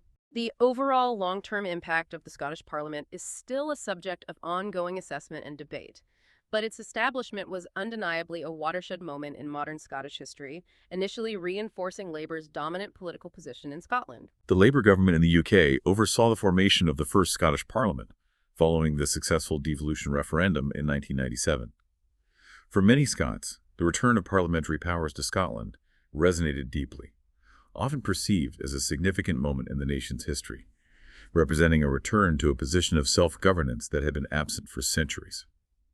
The broader movement of devolution across the United Kingdom, encompassing measures for Wales and Northern Ireland as well, reflected differing governmental outlooks on the distribution of power within the state. The nature of political discussion in Scotland became more complex and nuanced, with alternative visions of Scotland's place within the UK and its future international role being actively debated. The assertion of a distinct Scottish political identity in the face of prevailing political realities often made these debates intricate and challenging. Devolution, while bringing political power to Labour in Scotland, also brought significant responsibility for governing effectively. The early success and perceived legitimacy of the new Scottish Parliament were closely tied to the performance of the first Labour-led Scottish executive. Overall, the Scottish Parliament has generally been viewed as a more accessible and responsive institution, seldom simply yielding to the will of the executive branch, and has demonstrated a greater willingness to scrutinize past actions and hold power accountable. While the initial settlement was complex, it's generally proven to be a robust framework for governance. This period of cultural and political change fundamentally reshaped Scotland's relationship with the rest of the United Kingdom and set the stage for ongoing debates about its national identity and future constitutional arrangements. Now we turn to the Scottish Parliament and the impact of devolution. In July 1999, the world's media converged on Edinburgh for the historic opening ceremony of the newly established Scottish Parliament. Donald Dewar, in a deeply symbolic moment, quoted the very first line of the Westminster Scotland Act of 1998, declaring, "There shall be a Scottish Parliament," fulfilling a lifelong political ambition for him and for many others who had campaigned for self-governance. How significant are the historical links between this new Scottish Parliament and its medieval and early modern predecessors? Was Scotland's parliamentary tradition during those earlier periods truly great? Many historians and commentators have judged its value largely through the lens of the Anglo-Scottish Parliamentary Union of 1707. Was that assembly a body that ultimately voted for its own extinction, or did it merely allow a perilous political and economic situation to lead to the Union? Since 1707, Whig, Tory, and Jacobite historians have developed various critiques and interpretations of the events leading up to the Union. Tory interpretations often link the events of 1689, the Glorious Revolution, and 1707 to the broader development of constitutional monarchy in Britain, which they saw as confirming a rightful kingship. Whig historians, on the other hand, have generally been less impressed by the history of the Scottish Parliament, often portraying it as devious, unrepresentative, ill-educated, and corrupt, a view sometimes echoed by Jacobite commentators who opposed the Union for different reasons. A more sympathetic historical perspective argues that the Union of 1707 was perhaps an inevitable outcome given the prevailing global power politics of the time, and that Scottish political institutions had been in a state of decline for decades prior. The influential historian Macaulay, in his History of England, famously compared the Scottish Parliament unfavorably to the superior institutions of the English and later British state. For some historians, the central question surrounding 1707 was less about endowing the old Scottish Parliament with greater powers, and more about how the Parliament of one nation should safely and effectively exercise sovereignty over a former rival. Others have commented on the great ordeal by fire that the British state endured through the two world wars of the 20th century, which arguably increased public knowledge and awareness of its workings. But drawing a parallel across the Atlantic, how many average citizens in the United States could readily name several laws passed by their own state legislature? Looking further back in time, to a nation with a single millennia-old parliamentary tradition, how many people in ancient Media Persia would have been knowledgeable about the workings of the Grand Assyrian? Chapter 11 of the source assesses the impact of devolution in Scotland based on three key criteria: whether it fundamentally transformed Scottish politics, whether it established a new and distinct dynamic between the Scottish Parliament at Holyrood and the UK Parliament at Westminster, and whether it reshaped the practices of government within Scotland. In its first 4 years alone, the Scottish government successfully tabled and enacted approximately 100 pieces of legislation, a rate of legislative development that actually surpassed that of England during the same period. The devolved Scottish Parliament clearly possessed greater authority and responsibility, significant control over government funding within its devolved areas, and a robust system of parliamentary scrutiny underpinned by established parliamentary traditions. Devolution proved to be a crucial development for the Scottish National Party, SNP, solidifying its party membership and contributing to a significant Triple Crown victory in the May 2012 local elections, where the party gained control of a large number of councils. Since the establishment of the Scottish Parliament, public attitudes towards the SNP have remained consistently strong among Scottish voters. The discretionary authority that came with devolution was significant. Edinburgh gained considerable autonomy in areas of taxation and spending within its devolved remit, although Westminster retained control over major fiscal policy levers such as national insurance, value-added tax, VAT, and excise duties revenues. Interestingly, revenues from North Sea oil contributed relatively little to Scotland's overall fiscal perception during the period of Labour's dominance in Scottish politics. As subsequent Labour and Conservative administrations in Westminster implemented austerity measures and budget cuts, the SNP increasingly pledged to end Scotland's financial dependency on grants from Westminster and to deny London-based politicians the ability to unilaterally decide on further cuts to Scottish public services. Devolution also initiated a significant reorganization of local government accounting and funding mechanisms in Scotland, and sparked ongoing debates about the introduction of new, specifically Scottish taxes. The late 20th century witnessed a gradual erosion of some of the traditional cultural foundations of Scottish nationalism. However, the early 21st century has seen a resurgence of a strong economic basis for a distinct Scottish national identity, particularly in arguments for independence. That's not to say that traditional cultural elements have been entirely undermined. Scottish culture remains vibrant and dynamic, and independentist critiques of perceived failures by the Labour government in Scotland continue to resonate with many. The process of devolution has been further complicated by the asymmetrical nature of the Union, where different parts of the UK have different levels of devolved powers.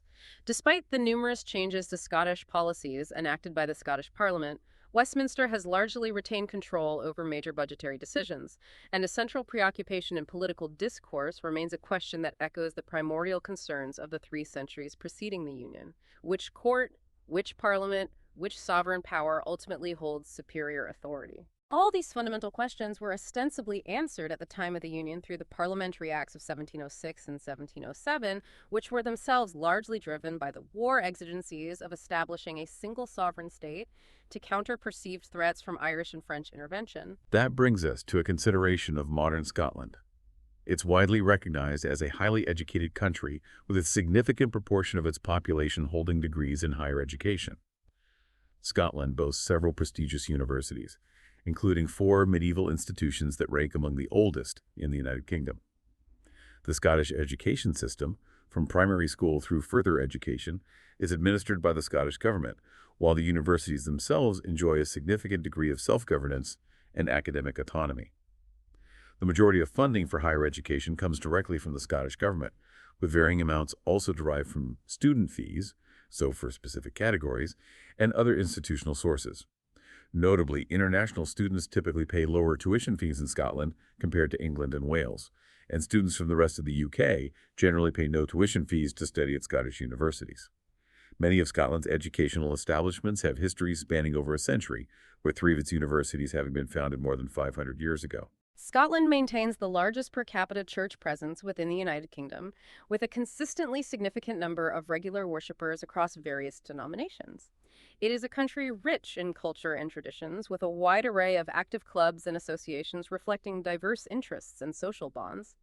Scottish literary output continues to be highly acclaimed, with some critics hailing recent work as possibly the greatest single literary achievement of the century.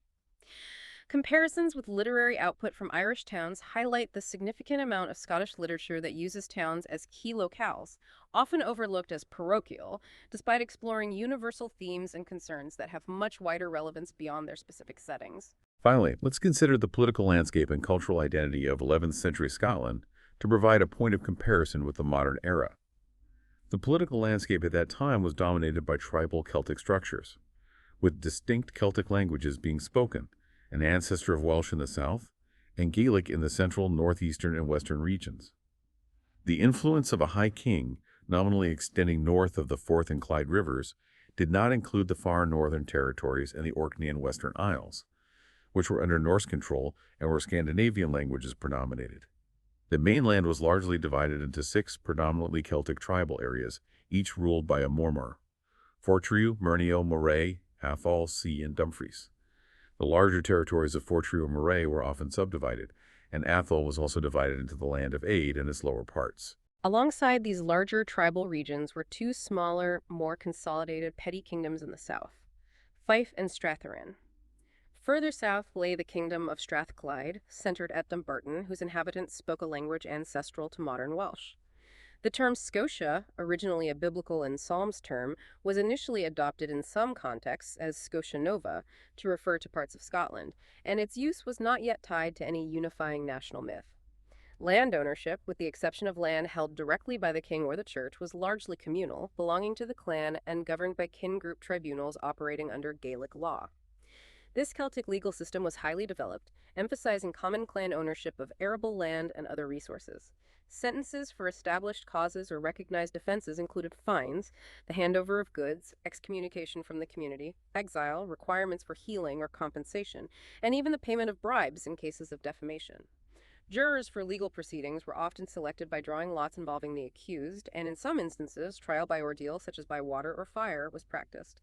The possessions of the clan were typically pursued and defended by designated camp captains. Geographically, Scotland is situated in northwestern Europe, forming the northern third of the island of Great Britain. It shares a land border with England to the south and is bounded by the North Sea to the east, the Atlantic Ocean to the north and west, and the Irish Sea to the south.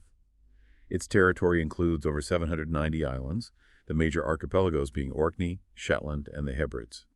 Edinburgh is its capital city and largest urban center, followed by Glasgow as the second largest. Other significant cities include Aberdeen, Dundee, Perth, Inverness, and Stirling. The land has been inhabited since the Paleolithic era, with archaeological records dating back to the Mesolithic period. The Iron Age saw various incursions and influences from groups in what is now England. In the 10th century, King Kenneth MacAlpin is traditionally credited with uniting the Scots and Picts to form the Kingdom of Alba. This kingdom expanded throughout the Middle Ages, gradually conquering neighboring territories such as Dalriada and Fortriu, and interacting with Viking settlers who had established a presence in Orkney, Shetland, the Hebrides, and the Isle of Skye. The lowland counties of Scotland saw significant additions to their population and governance structures due to Norse Viking activity, with regions like Angus and Guthred being ruled by soldiers under Sigurd and a Norse dynasty. The First War of Scottish Independence, 1286 to 1328, was triggered by the death of King Alexander III and the subsequent end of the Canmore royal line. Scottish barons, initially led by William Wallace, successfully repelled English forces under Edward I at the Battle of Stirling Bridge in 1297, although they were later defeated at Falkirk. The war eventually concluded with the Treaty of Edinburgh-Northampton, but conflict reignited with Edward Balliol's invasion in 1332 and subsequent English intervention under Edward III. The 14th century was marked by continued wars with England, as well as internal power struggles among the various Scottish clans. Robert II was crowned the first Stuart king in 1371, establishing a dynasty that would rule Scotland for approximately 350 years. The Acts of Union in 1707 formally unified the kingdoms of Scotland and England to create the Kingdom of Great Britain, effectively dissolving the independent Scottish Parliament. The period between 1760 and 1840 saw high rates of population growth in Scotland, driven by factors such as agricultural enclosures, advancements in farming practices, and expanding trade. This era also witnessed the Highland clearances, a traumatic period of forced evictions leading to significant migration to the burgeoning industrial cities. The 19th century was a period of intense industrialization in Scotland, known as the Scottish Industrial Revolution, which saw cities like Glasgow rise to become major centers of industry, earning the moniker Second City of the Empire at its peak. Turning to more recent economic challenges and Scotland in a European context, Scotland's economy currently faces some significant medium-term challenges. A period of slow economic growth has led to the prospect of lower public sector budgets, unless there are increases in taxation, implying that difficult decisions regarding public spending are likely in the near future. Large-scale budget cuts, in fact, now appear even more probable given the current economic climate. The Scottish government's budget plans, aimed at maintaining the real terms funding for local councils, would necessitate an estimated $1.6 billion, or 3.8% net increase in revenue expenditure. While potentially feasible through a combination of efficiency savings, prudent capital forecasting, and accounting for currently undetermined costs, this would likely result in only a modest expansion and limited flexibility for local councils. Conversely, a scenario with no further increases in government funding would imply a significant $0.5 billion or 3% reduction in the overall funding available to local councils. This level of reduction would have severe implications for the provision of essential public services, the employment of staff, and would disproportionately affect poorer communities. Achieving such substantial savings through concentrated cuts in specific areas may prove practically infeasible without causing significant disruption. Even with expected departures of staff in sectors like education and social work, avoiding damaging consequences to service quality and accessibility would be extremely difficult, raising a real danger of job losses and a reduction in the quality of public services, potentially replaying the economic and social ills associated with previous periods of public sector austerity. Scotland's context for economic competition in the coming decades is likely to be significantly different from the past. Its absolute economic size is projected to increase, even after accounting for the eventual resolution of the revenues from North Sea oil. The relative growth rates of different sectors and regions within Scotland are also likely to shift. Assuming that the foreign investment attitudes of larger UK-based companies remain consistent, manufacturing growth outside the traditional central belt of Scotland is likely to outpace that within the central belt, presenting serious planning dilemmas for policymakers. Consumers may benefit from a wider range of goods and services, but questions remain about their location, type, and overall availability. Furthermore, significant challenges exist in determining the feasibility of satisfying competing demands for land use across Scotland. Scotland, as a Celtic nation situated on the northwestern edge of Europe, has been a part of both the ancient and modern worlds. Its relative geographical isolation in the far north of the island of Great Britain has played a crucial role in preserving older Briton-Celtic cultural traditions, language, and institutions, to a greater extent than in other parts of Britain more directly exposed to continental influences. Despite being within the orbit of the Roman Empire approximately 2,000 years ago, fierce and persistent resistance by the native populations, often accentuated by internal Celtic rivalries, helped to maintain a distinct cultural identity. Scotland's difficult terrain and often challenging climate also shielded it somewhat from the direct impact of European influences and large-scale invasions, while the surrounding seas provided more effective natural barriers on its western coast. From the era of Viking invasions to the evangelization of Celtic Christianity in the 6th century and the subsequent Norman-French feudal and linguistic intrusions, Scotland presented a more uncertain and evolving patchwork of influences compared to the increasingly Catholic, unified, and administratively organized continent of Europe. It continually nurtured an alternative indigenous Celtic and pan-national administrative system, albeit one often challenged by external pressures, alongside a more stable European-style monarchy that developed somewhat independently of the established medieval European order. By the time of the Act of Settlement in 1700, Scotland was a sovereign nation with its own distinct laws, customs, and national character. Understanding this historical context is crucial for accurately assessing both the profound 19th century industrialization that transformed the nation and the more recent political developments, including the ongoing counteroffensive against separatist trends and the frustrations, dreams, and demands of minority nationalism within the country. Finally, let's address Scotland's membership in the EU and the implications of Brexit.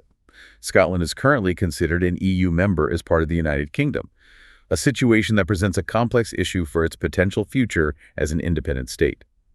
Given that a majority in Scotland voted to remain within the EU, while the UK as a whole voted to leave, the question of EU membership was a central element of the Scottish National Party's prospectus for the 2014 independence referendum.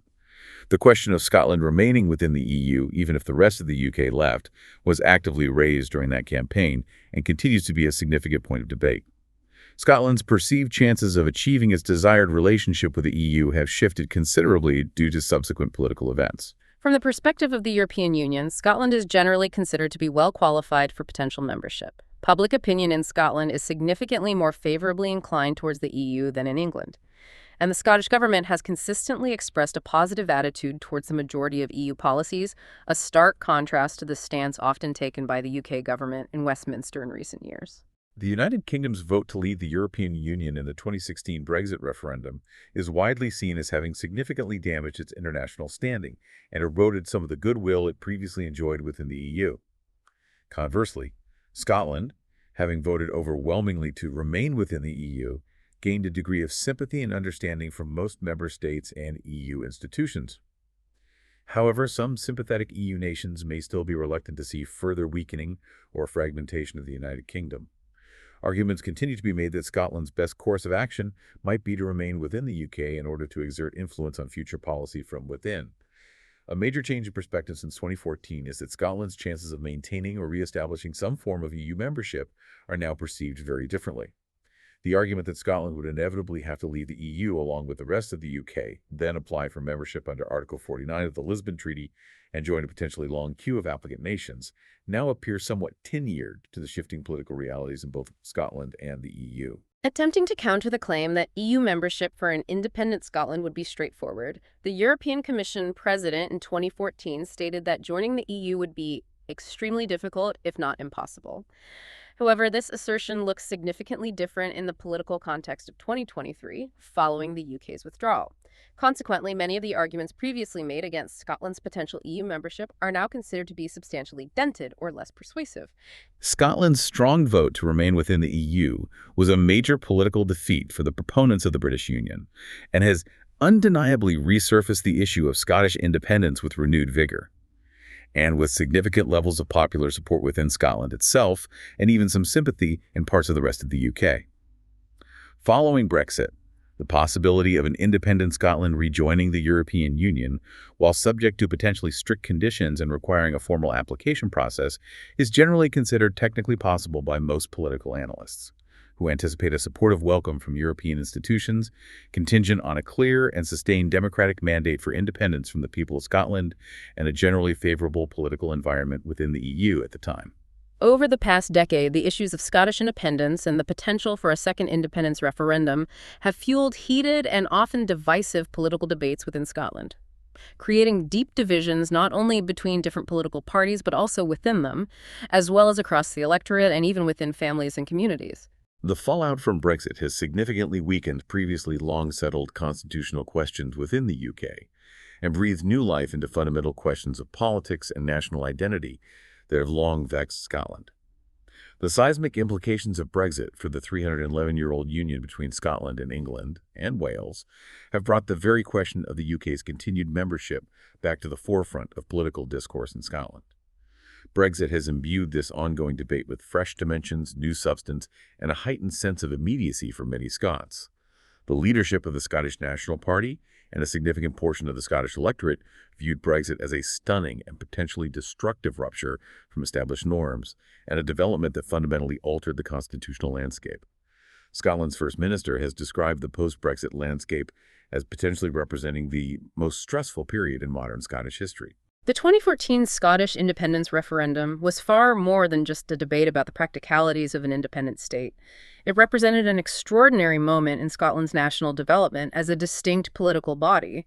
The very process of politicization and engagement that the referendum sparked was arguably as significant as the ultimate choice between union and independence itself, fostering a deeper sense of national consciousness and political awareness among the Scottish people. In conclusion, the source poses a somewhat puzzling objective: the formulation of a conscious, coherent, and knowable entity with an identifiable Scottish identity that has somehow lapsed into inconsequence, governed by political institutions that are recognized but not truly loved. The nebulous relationship between the words Scotland and Scottish and their underlying meaning are described as only slightly less vague than unquestioned common-sense assumptions about national identity. This Scotland in question was almost always relatively geographically compact and consistently resisted acknowledging the English king's self-defined supremacy, despite various periods of dynastic ties and intermarriage between the royal families. Around the year 1300, the MacAbgulls, who were early owners of the lands around Lindores and servants of the Earls of Fife, and who by 1090 had come to own most of Fife as vassals of the Scoto-Viking kings, were raised as a significant dynasty. This elevation was partly intended to curtail the growing influence emanating from the conventions held at Berwick starting in 1079. This powerful family soon managed to secure ecclesiastical exemption from both crown and subject fealty, and they also enclosed their imported burgh with defensive walls, perhaps reflecting a desire for greater autonomy. The establishment of schooling in Latin at Old Moray and Beatific Kenmore may also indicate the influence of monastic traditions and potentially the import of monastic forms of discipline. From their powerful bastions located at Abernethy, Dunkeld, Scone, St. Andrews, May, and Philipston, this influential group was perceived by some as exercising tyrannical oppression against relatively harmless servants and common people.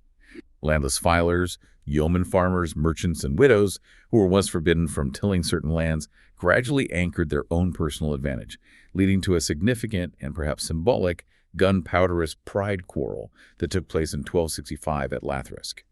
A figure known as Rugged Balvenie, the Bard of Glenronis, is portrayed as a king, anchorite, and demigod of sorts until his fortunes began to wane.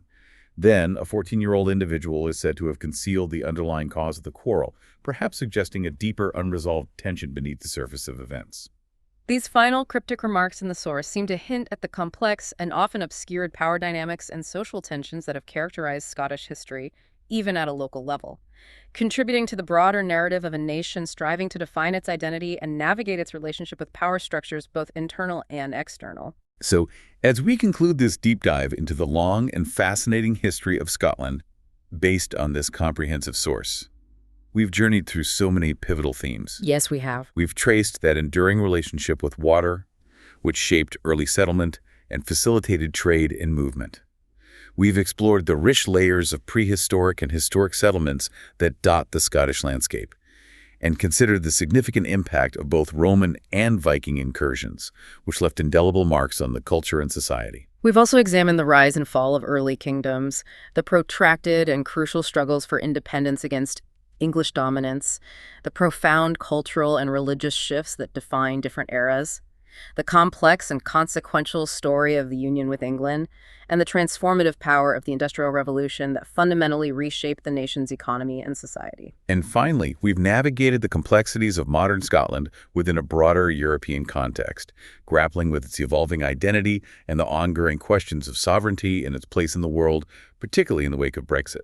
It's truly remarkable how deeply interconnected all these threads are, revealing a surprising depth and resilience in Scotland's historical narrative. Indeed, this brief history, when explored in detail, reveals a long and often tumultuous journey, consistently marked by the resilience of its people, a vibrant and adaptable cultural dynamism, and a constant need to adapt to both internal and external pressures across the centuries. So, considering this long, often dramatic, and richly textured history we've explored today, what do you, our listener, think might be the next significant chapter in Scotland's ongoing story? And what enduring themes from its remarkable past do you believe will continue to shape its future trajectory? It's certainly a great deal to ponder. We encourage you to delve even further into the source we've discussed today or explore other related topics that pique your interest to continue your own deep dive into the captivating history of Scotland.